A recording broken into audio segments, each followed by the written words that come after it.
Yes, we are back in court tomorrow for a Franks versus Delaware motion. And this is where I remind you all yet again that I am not an attorney, so I'm going to try to get us through this. So Mr. Ben Alverham, who is Naresh's attorney, brought this up in court at the bond hearing on Friday. And he said that he wanted to have a Franks hearing. And I had never heard that before, so I had to look it up. And what we did figure out from context clues is that it had to do with the arrest warrant, because Mr. Ben Alverham, before the prosecution came and just dumped all of their new evidence, he was really, really harping on this arrest warrant and the letter from the detective's captain saying that the facts in it were incorrect. And he straight up said in court that Detective Ventura perjured herself. Now, just a quick recap for those of you who don't know what I'm talking about. This is the arrest warrant that Detective Ventura took to the magistrate. Only the typewritten portion is what she actually took to the magistrate. Then the magistrate said, well, I need more. You have to add something about how he got the body out of the house. So that is when she put this handwritten portion in about how he dragged her out of the house. Well, yeah, it turns out that that wasn't actually true. And her captain, Stephen Loving, had to write this letter to the Commonwealth attorney saying that. He said, in a rush, she wrote that the body was dragged out of the house. She assumed since the body had been dragged inside the house, it must have also been dragged out of the house.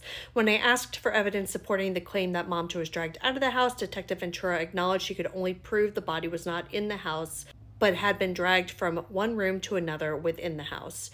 She then admitted that she may have used the wrong words in the criminal complaint. It's a really bad look for the Commonwealth, regardless, whether she intentionally made an untrue statement or if it was just an accident, as the Commonwealth is claiming.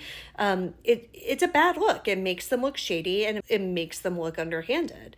And luckily, I think they have a really strong case, but this is obviously causing problems, hence the hearing that we're going to have tomorrow, September 24th.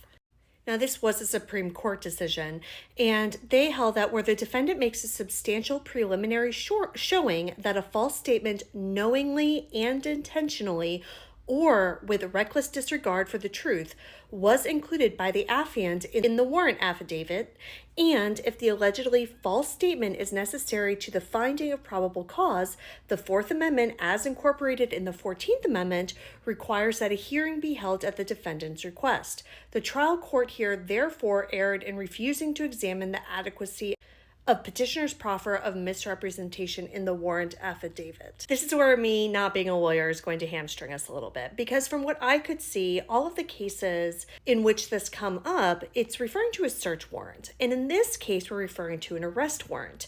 So back in the original case with Franks, he was accused of breaking into a woman's home and assaulting her.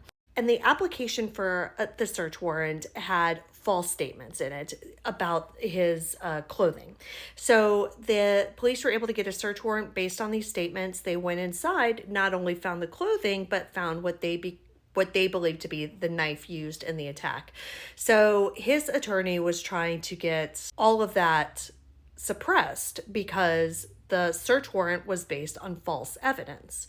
In this case, it was the arrest warrant. Nothing that has been obtained from the search warrants came from this. So none of the blood, none of the Tesla data, none of the Google data, none of the phone data, none of the financial records, the CCTV, like all of these things that we learned about, that we've been learning about in these hearings, came from the arrest warrant.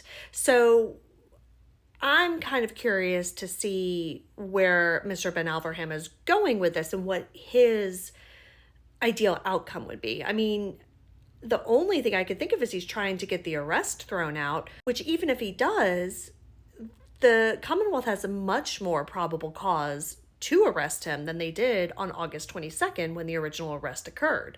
So even if he gets this arrest thrown out, I would imagine they'd be able to turn around and rearrest him.